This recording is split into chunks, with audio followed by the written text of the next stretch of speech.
Bueno, buenas tardes, doctor Gerardo Torres Salcido. Agradezco infinitamente su presencia, que considero que los aportes que nos acaba de exponer en el marco del Seminario de Economía Agrícola y Políticas Públicas, pues a los académicos, productores y a los tomadores de decisiones es un aliciente más para seguir trabajando.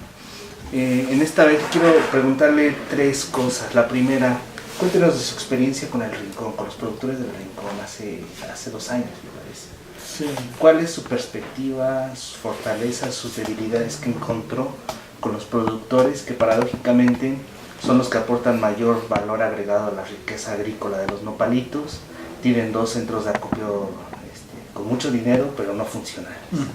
Cuéntanos, ¿qué opinión le mereció este ejercicio? Bueno, mire, los productores del Rincón me contactaron precisamente a partir de un estudio que hicimos sobre el nopal y la organización en torno al nopal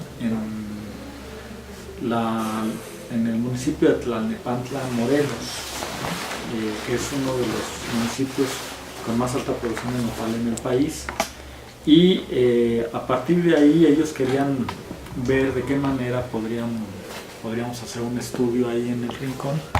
Llegamos al Rincón efectivamente y nos encontramos efectivamente que tienen un gran potencial y tenían además una tecnología que puede decirse innovadora, porque estaban ya produciendo el nopalito en agricultura protegida, ¿no?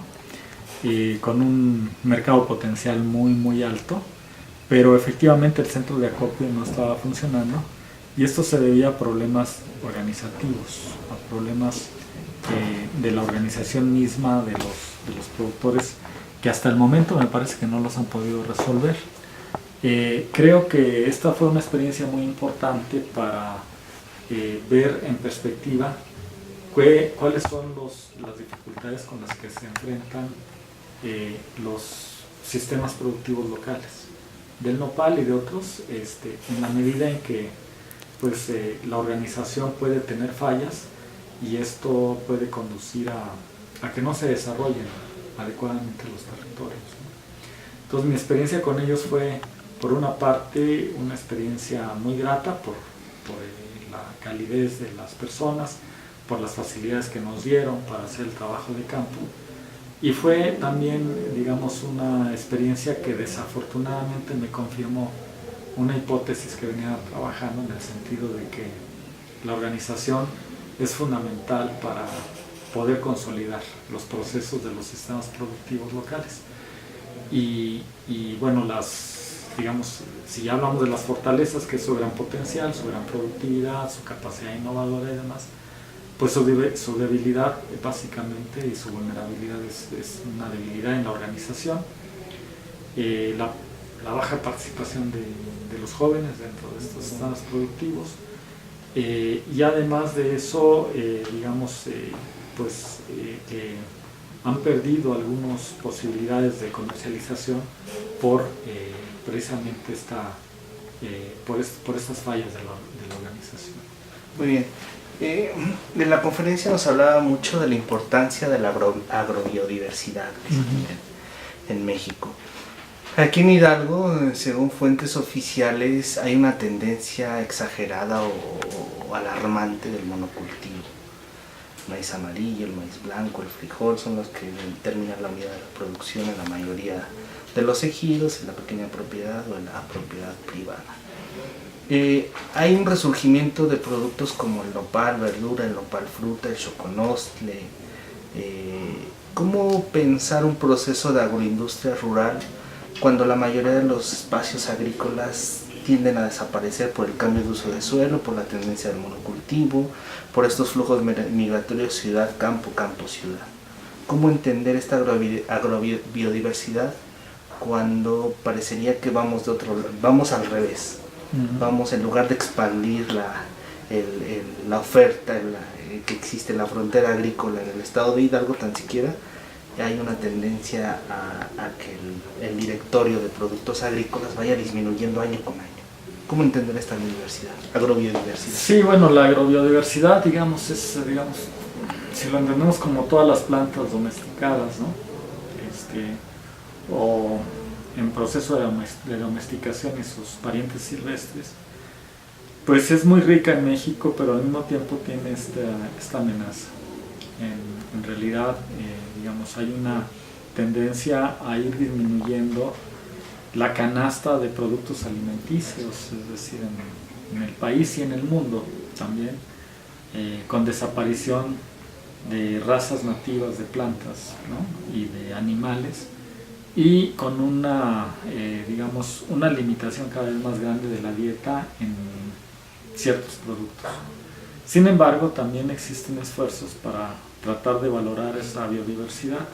¿Y cómo desarrollar esa biodiversidad? Pues esa biodiversidad tiene que desarrollarse con base en estímulos, y el productor, que es el que ha conservado por milenios las plantas, las semillas, los genes, si el productor no ve, digamos, un estímulo, pues simple y sencillamente va a dejar de producirlo, y más ahora los jóvenes, que como decíamos, están emigrando, entonces van a dejar de producirlo y se va a perder esa biodiversidad, o va a quedar solamente en bancos de germoplasma. En realidad lo que tenemos que hacer es, digamos, grandes acciones para valorar y conservar la biodiversidad, para reproducir la biodiversidad. Y esas grandes acciones tienen que ser acciones integrales en el territorio, desde el aprovechamiento agroindustrial hasta la educación del consumidor, para lograr recuperar toda esta gama de alimentos en los que en México ha sido extremadamente rica y que desgraciadamente en las últimas décadas ha venido empequeñeciéndose, ¿no? Y bueno, con respecto a los sistemas productivos locales, pues eso es justamente que puede ser que el éxito que tengan, como normalmente se les mide por el grado de exportación que tienen, pues contribuyen al monocultivo, ¿no? Entonces creo que lo que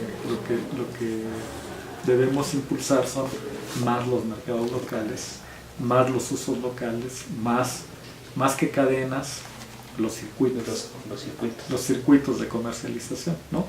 Porque las cadenas pues están dominadas desde el ámbito global, y los circuitos pueden tener siempre mayores intercambios entre la propia localidad, ¿no?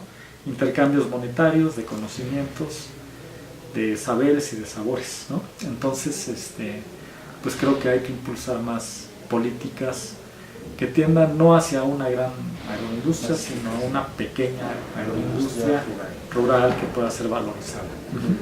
Bueno, para terminar, doctor, ¿cómo entender los sistemas agroalimentarios localizados con este movimiento cada vez cambiante de un día para otro que se vive en la nueva era de la globalización, como algunos teóricos en Estados Unidos ya le llaman? ¿Cómo entender los ciales? Usted nos habló del papel de la gobernanza, del papel de las marcas, del papel del territorio, el papel de los jóvenes, pero ¿cómo entender esa realidad de los ciales desde su perspectiva empírica que tuvo aquí en el estado de Hidalgo? Bueno, es que digamos aquí la riqueza de estas comunidades del estado de Hidalgo es que tienen no solamente estas capacidades de producción, sino que también tienen otros de los fenómenos que están dentro de la globalización, que es la emigración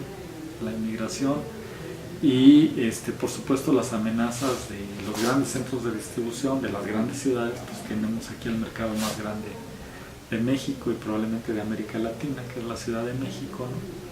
Y siempre son potenciales, pero también son amenazas que tienen. Entonces, ¿cómo entender esta globalización? Bueno, yo lo que expuse es que hay un movimiento, la nueva globalización en realidad es una globalización que tiende a cerrar las fronteras de los países más desarrollados, e impedir el acceso de esos alimentos o productos que antes o que han venido estimulando ellos mismos, ¿verdad?, para sus propios mercados. Entonces ahora lo que viene es un aparente cierre para esos productos, y entonces lo que tenemos que hacer es, pues lo que lo que se ha insistido desde hace décadas. Hay que mirar hacia lo interno, hay que mirar hacia el mercado interno y hay que regresar al territorio, ¿no? Y hay que regresar a lo local para que a partir de ahí vayamos creciendo de otra manera, ¿no? Y vayamos aprovechando toda nuestra riqueza y que además lo tenemos en México, es una riqueza biológica y cultural que puede servir de guía, de base para un nuevo desarrollo. Pues muchas gracias, doctor. Yo le agradezco infinitamente que haya aceptado venir al colegio, al marco del seminario. Son pequeños esfuerzos que estamos realizando desde la carrera en el estado de Hidalgo y espero que este sea el inicio de muchas contribuciones o muchos apoyos y muchas contribuciones. Le agradezco mucho. Pues muchas gracias, el agradecido soy yo. Gracias. Hasta luego. Hasta luego.